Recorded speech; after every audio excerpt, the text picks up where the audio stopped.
Welcome, Digital Wildcatters, to another episode of BDE. We're going to harken back to Michael Jordan early in his career. There was a night, and it was really his coming out party, when he scored 62 points to beat the Boston Celtics in a playoff game. And that was really the first time people thought, okay, Jordan could win a championship and all. They asked John Paxson, the starting point guard of the Chicago Bulls, that night. They said, John, what are you always going to remember about this night? And John says, I'm always going to remember it as the night me and Jordan combined for 64 points to beat the Boston Celtics. As John Paxson today, we have a special guest host, Jeff Davies. Jeff, welcome in. Appreciate it. Big shoes to follow here, stepping in for Collin. Short pants, but big shoes. I like that. I like that. So let's jump in. Issue number one.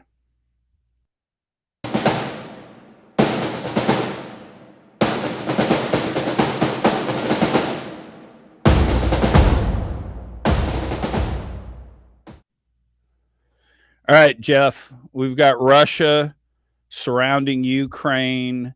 We have news this morning that the Russians have recognized two independent states within Ukraine. They've sent in peacekeeping forces.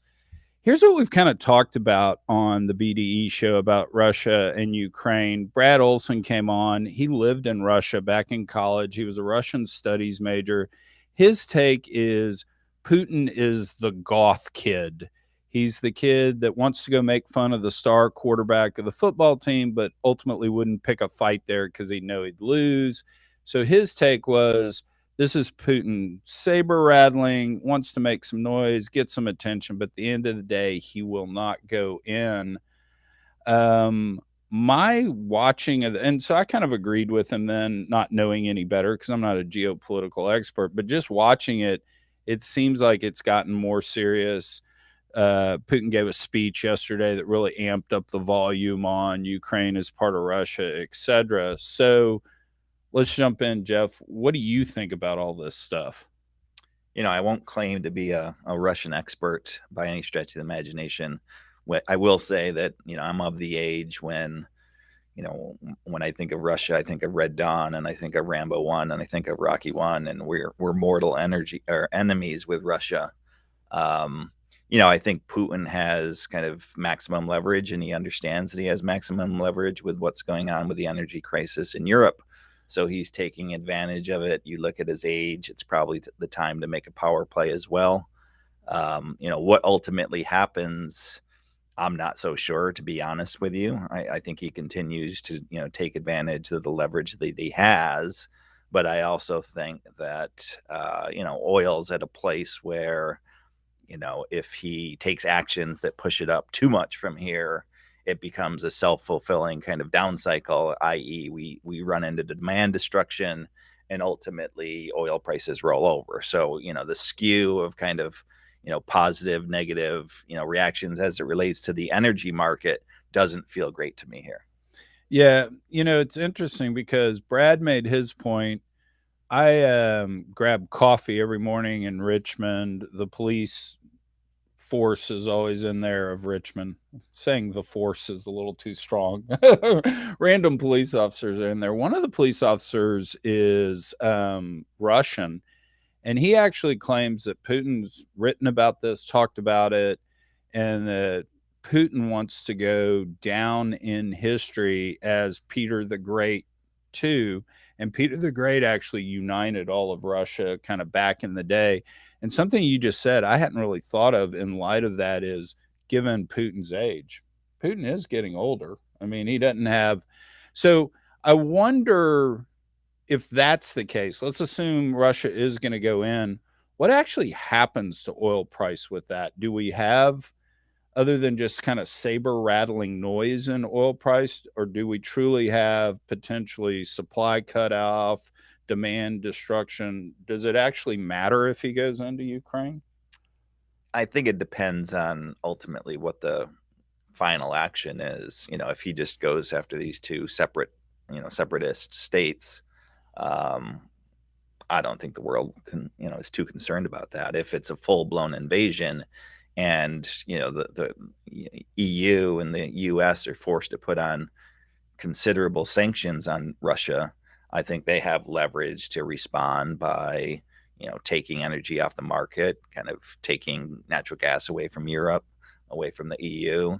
So there's a lot of different outcomes that this can take at the end of the day. I do, again, if I'm Putin, I do sit there and worry, do I kill my own leverage by killing off demand by, spiking oil prices, for example? So he's got to be careful what hand he plays here at the end of the day. To me, it doesn't make a lot of sense to really, on the heels of what the world's going through, to, go for kind of World War III here. Unless he, to your point, wants to be Peter the Great, wants to bring all those countries back together. But it feels like they're in a good position as it relates to, kind of the EU gas demand, where oil prices are. I sit here and kind of scratch my head, right? Why ruin a good thing if you're Russia? Yeah, I've never understood this about, let's call them third world dictators. They got a pretty good life. Why go mess it up? I mean, Putin, I think, is worth $40 billion. Ukraine's not that great. I mean, but anyway, no, it'll be interesting to watch. I last week when Collin and I talked about it, Collin forced me to make a prediction. I said Russia would not invade and that oil prices would fall $10. As I've always said about anything hedging, oil price related, do the opposite of what I say. But it kind of feels like maybe we've got the opposite going on. He really may be serious about this. So do you think there's $10 of premium in the price of oil right now? I was kind of stabbing at that, and I thought yes. But the thing that still comes back that I'm discombobulated about is, how is the 4-year strip at 60 something? How are we in such backwardation? Because I can't, and I'll ask you this question. I'll say it as a statement, but then I'll turn it to a question. You could sit there in the late 90s and go 3D seismic. Here's something that's going to lead to new supply. You could sit there with the shale revolution, even when it worked on natural gas but didn't work yet on oil. You could, in your mind, go, man, if we just figure out this horizontal drilling and multi-stage fracking for oil like we have with gas, this could work. I don't see anything like that when it comes to supply. I mean, I think future supply, and I'm talking, call it 5 to 7 years, is literally hard work, spend capital dollars by OPEC. And that's the reality. So I don't see how we're at $65 in 4 years. I would agree with you. There's nothing on the supply side of the equation that I see. Clearly the market perhaps is pricing in, a steeper drop off in demand than myself or really anybody should expect from, the green renewable push, which is a multi-decades long process, not years. So I don't quite understand it. I think the world is still trying to figure out, okay, basically the world came to a stop, supply chain disruption, labor problems, et cetera, because this isn't just an oil issue. It's kind of every commodity in the world has spiked, right? So I still think there's the mentality out there that, hey, once we get through the next 12 or 18 months, everything's going to kind of resolve itself. Supply chains will be fixed and we'll be back to a normal price. But specific to oil, maybe people are forgetting we're on the heels of the collapse of U.S. shale, and that, short cycle marginal supply just isn't there again. We've got a great quote I'll throw up from GW, like the velociraptors in Jurassic Park 1. Putin is testing us for weakness. I like that. Good one, GW. So, issue 2.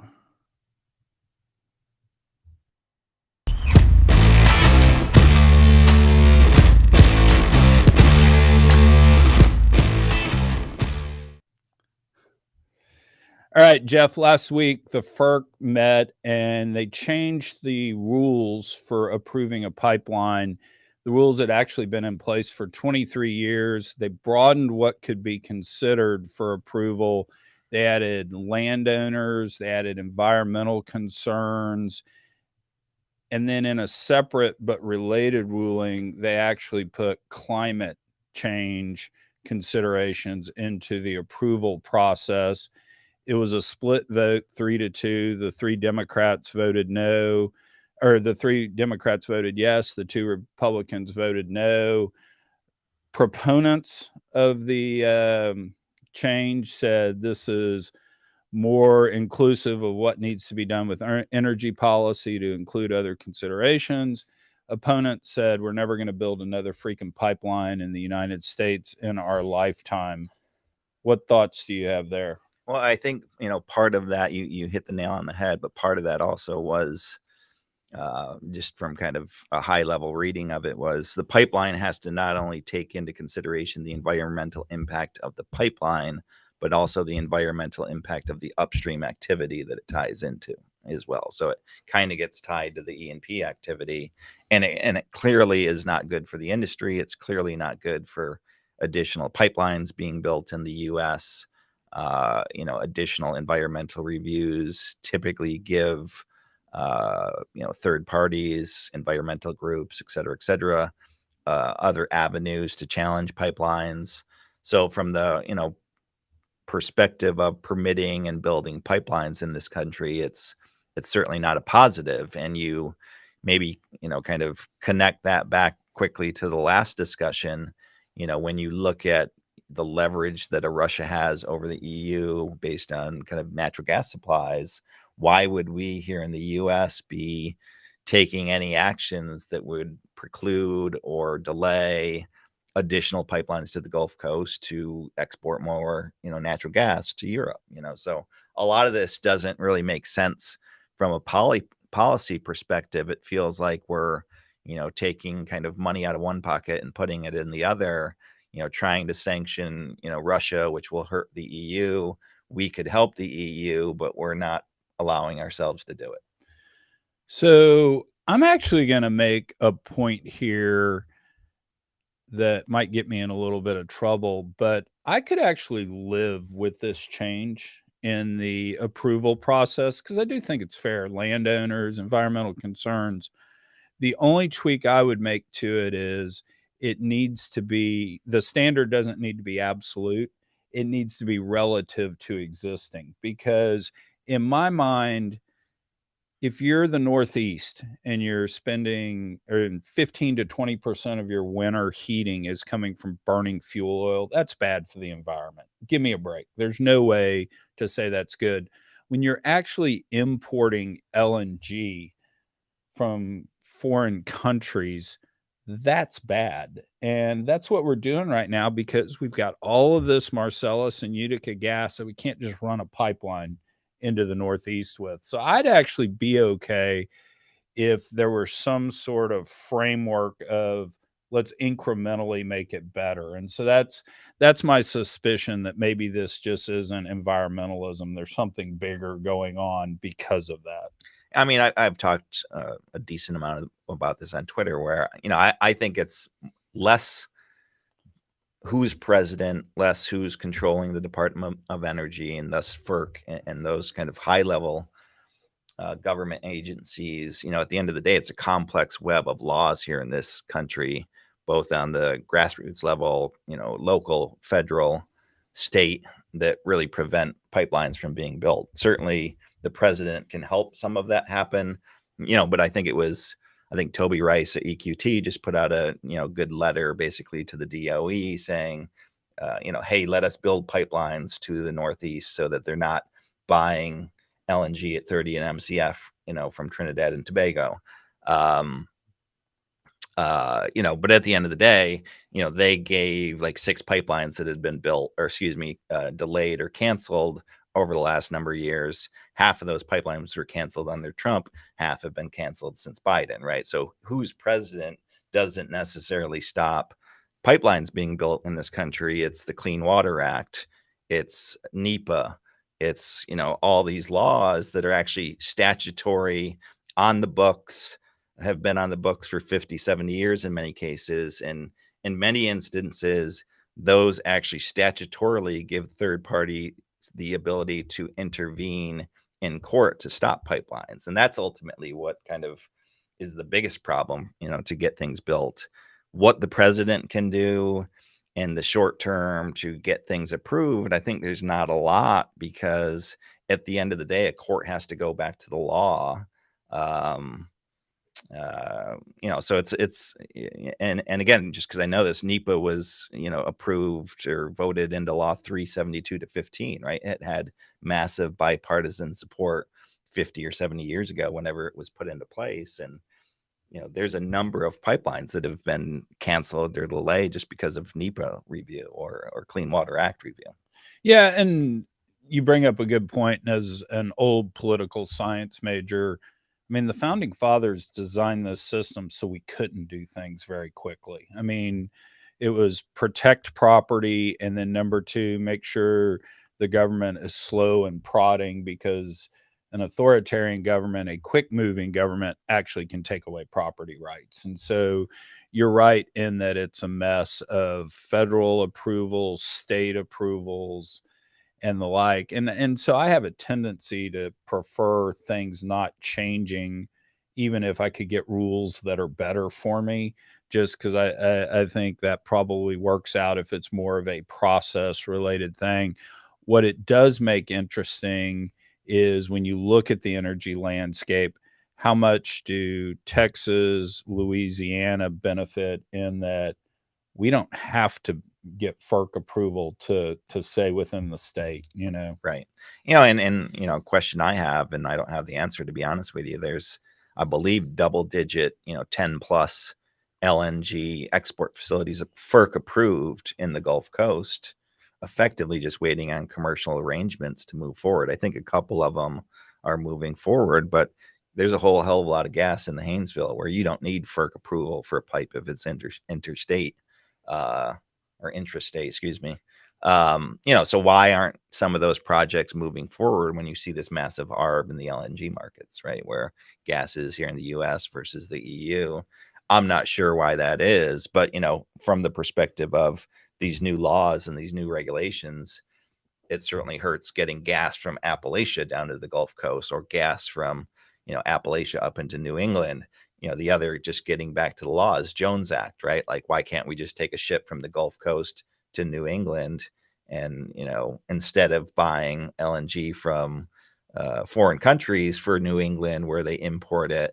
That's because of the Jones Act laws, where it has to be a U.S. built, U.S. domiciled ship to operate in only U.S. waters, and there's no LNG ships that meet that criteria, right? So, and it's what's interesting is talking about these two topics and just thinking about history. I mean, we won World War I and World War II, quite frankly, because of the East Texas oil field. I mean, we had the ability to mobilize an army that the Germans didn't have because they didn't have our resources. But energy policy is geopolitical strategy, whatever we want to call it. It's amazing how intertied they are. Because when you were sitting there talking about, let's import more LNG, wouldn't it be great if we could import enough to Europe that they could tell Putin to suck it? For sure. Exactly. I will say, lastly, I'll just say I do have this, slight queasy feeling in my stomach that if we're exporting a lot of LNG now, if we were to double and triple that, and we were to fast forward 10 or 15 years, do we regret it? Yeah. Are we at the point where, all of our tier 1, all of our tier 2 acreages, and then we become reliant on foreign gas at some point again? I don't think that's 20, 30 years down the road, right? But I think I do have some concerns that we kind of go full bore. Let's export as much as we can. We start talking about basin-centered gas in the Rockies again. Yeah. We've hit there. All right. Issue 3.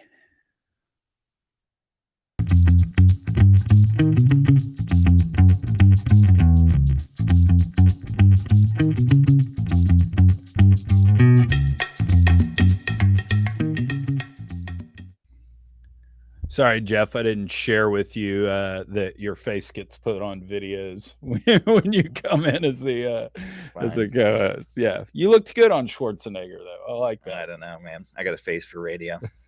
Face for podcasting. All right, we've seen earning seasons from the public E&Ps come out, and I can't even believe I'm going to say this, but it feels like capital discipline is still in check. It seems like E&P companies are minding their P's and Q's, listening to their investors. What do you think, Jeff? I mean, it's still early in the reporting season, but what we've seen, most E&Ps that I've kind of tracked are walking the walk or talking the talk, so to speak, as it relates to capital discipline. Um, you have a Continental who bucked that trend. I don't know that the market really, puked up on their stock, but they, I believe, expanded CapEx 30-40%, to grow production. But Yeah, then, I think they threw out 15% production growth type numbers. right. Harold gonna Harold. Yeah, I mean, and maybe I guess he just wrote some big checks to his kids, so he just wants to make sure the company is going to continue to grow and thrive. Harold, if you're listening, I'll take one of those checks too. I think he just doled out $2 billion each to his kids. Chuck Ham. Yeah, That has a nice ring exactly. to it. I like that. Chucky Ham. Yep.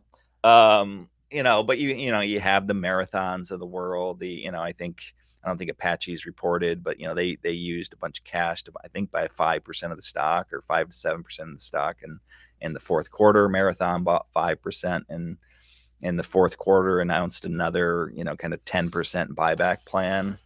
So you have these really kind of creeping kind of buyouts of these companies in the public markets today rather than invest to drill. I have a hard time believing myself that the returns on drilling here at $90, 90 plus oil aren't better than, the return on buying your stock back. But, if they can continue to play this game, I don't want to even call it a game, use this strategy, keep prices high, show a little bit of growth and throw off a bunch of free cash flow. I think it works from an investment perspective. The concerns I have would be from a company's perspective. Have they drawn down a bunch of ducks to kind of have this fantasy free cash flow, so to speak, where in a year or 18 months, it's going to dive down as they have to start drilling again. Do they start to go down the path of acquisitions and other kind of avenues with at this moment, capital is super cheap for E&Ps. I think if you look at high yield bond spreads, high yield kind of bond yields, E&Ps and energy companies can finance themselves cheaper than the broader market right now. So I'll throw this at you because I don't think you and I have ever talked about this. I kind of the week that COVID exploded, so first week of March 2020, I was actually in New York City. My kiddo was doing Model UN. So I went around to all the buy side public guys and just said, hey, I do private equity, you do public, let's compare notes. And the theme I heard over and over again was less about we don't want people drilling. It was we don't know how to judge whether they're being successful or not. They tell us they're drilling a 40% rate of return well. We get one reserve report at the end of the year. We see quarterly production growth, but ultimately, how do you tie that back to the actual rate of return, particularly when it's a 40-year tail of production? How do we do it? And so I think part of the, people have been complaining, oh, free cash flow, and they're like, part of that in terms of the return of capital, I think is just, hey, I don't trust you guys to actually spend the capital in a prudent way. So I think I'll say this as a statement and you can agree or attack it or whatever. I actually think part of the solution to this problem on capital spend is we've got to have a better mechanism to give investors the ability to give us a scorecard in terms of how they're doing. And so I don't know what exactly that is. I don't know if it's 4 reserve reports a year. I don't know if it's releasing individual production data of big pads you drill or what's the like, but that's part of it. I think you could have more free reign to spend more money, which at $95 oil and the fact that you're going to get, half your production from a well in 3 years, maybe even if it's a great Permian location, you could get your money back in 12 months. I think part of that solution has to be you got to do a better job of giving information to investors so they can rate you. Yeah, I think, going back to over a year ago when I was on your podcast, I actually think I brought up, if you were an oil and gas company and you were willing to give the market your well by well data and say some public database that people could access, and maybe there's some delay, but it's better than what you get from a state perspective, kind of more real time, I think those companies would trade at a premium because you just give more transparency, more visibility into, like, we are drilling good wells and these things are paying off quickly at this price. Let's show you the data so you can believe that. But that's a great point. With effectively 40-year assets, how can I gauge you? How can I judge you over time? And it feels like, free cash flow is the metric that investors came up with, right? So they're going to push for free cash flow. And it's probably just one of these, boy who cried wolf things where, it may be, 12 months, 24 months, 36 months of, we want to see that you can actually do it and live within cash flow before we allow you to, kind of expand again without punishing you. Yeah. But you look at a Matador, right? Like, Matador continues to grow, and that stock certainly, I think if you look at that the last year, it's one of the better performing stocks out there, right? So the market really hasn't seemed to punish companies that have grown, but E&P management teams certainly seem to have taken the message of capital discipline to heart for now. Well said. Well said. I hate doing this because we're doing this way too often on the BDE show, but our thoughts and prayers go out to our friends at Hart Energy. Leslie Haines, the longtime editor of the Oil and Gas Investor, passed away last week after a bout with cancer. And Jeff, I don't know if you ever met Leslie, but she was probably 5 feet tall if she was wearing platform shoes, but just a fireball. I mean, a firecracker. Her nickname was the Queen of the Oil Patch.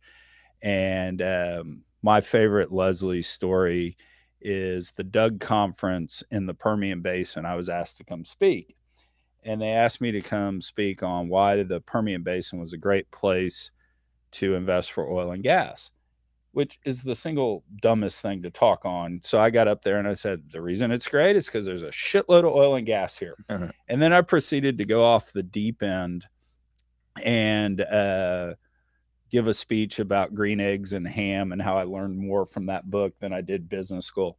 I think half the audience gave me a standing ovation. The other half booed me and thought it was just a mess. The joke around here is I went digital Wildcatters before there was a digital Wildcatters. So we were at the cocktail reception afterwards. I was sitting there talking with Leslie, and somebody came up and was like, God, Chuck, that was such a great speech.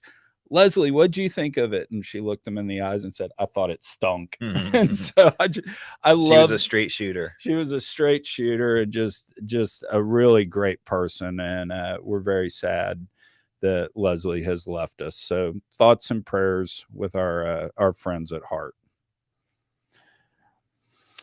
All right, Jeff. This is our favorite part of the show. Collin and I always like to end with the finger of the week. So here we go.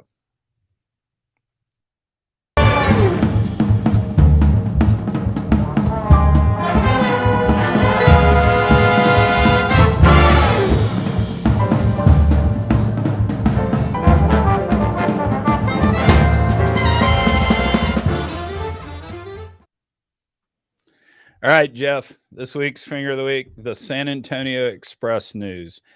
The San Antonio Express News endorsed Sarah Stodgener for Railroad Commissioner. We're having this wild Railroad Commissioner race in the state of Texas.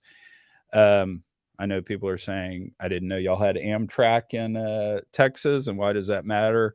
Actually, the Railroad Commission is the regulatory body in charge of the oil and gas business. And so it's a really important race. Sarah is, say what you want about her, she is a colorful character, but she's smart, she's thoughtful, and I think she actually was well deserving of their endorsement. She made a bit of a risque video, what she called the hump jack video, where she appeared to be nude riding a pump jack to draw attention to the race. And the San Antonio Express News withdrew their endorsement. And so I think of all the things we do in political discourse these days and all of the politicians and their faults, I'm not really sure a little bit of a risque video is that bad. And so, finger of the week. What do you think? I agree. I mean, I respect the hustle, Sarah's hustle to get the views and get her word out there or get her message out there. Yeah, I mean, you look at politicians and kind of the fiascos they get themselves involved in, and you certainly, just speaking as a man that's been around the oil and gas industry, around other men that I've seen get kind of 9 lives, so to speak, of burning companies down, or you think of the Roger Parkers or John Schillers of the industry that actually have been charged with crimes. And a lot of folks are given chance after chance after chance in the industry. So for a woman to put herself out there and, a fairly benign commercial, and, from my perspective, to lose that endorsement, they deserve the finger of the week. So actually this week, my podcast is with Sarah Stodgner. And we do 2 things. One, it's kind of funny. We do 5 questions, kind of like what I did when you came on, where you'll learn something about the Railroad Commission, and a couple of them are silly questions. But what I also did is I shot some video with her when I was working on the Antina Ranch podcast back in December, and her telling of how she figured out that there was actually a large blowout going on. She drove by every well site. She saw pressure on the backside. She really pieced that together. And I think we've changed narrative wise from Antina Ranch, Sarah and Ashley being crazy, to no, they were right all along, is a tribute to her. And that's actually the job interview we ought to put somebody through for railroad commissioner. And so I thought the chatting by the fireside, even though it's not about the railroad commissioner, was interesting. And so that's what we're dropping this week. Awesome. Jeff, you were cool to come on and do this. Appreciate it. Absolutely. Digital Wildcatters, we'll see you next week.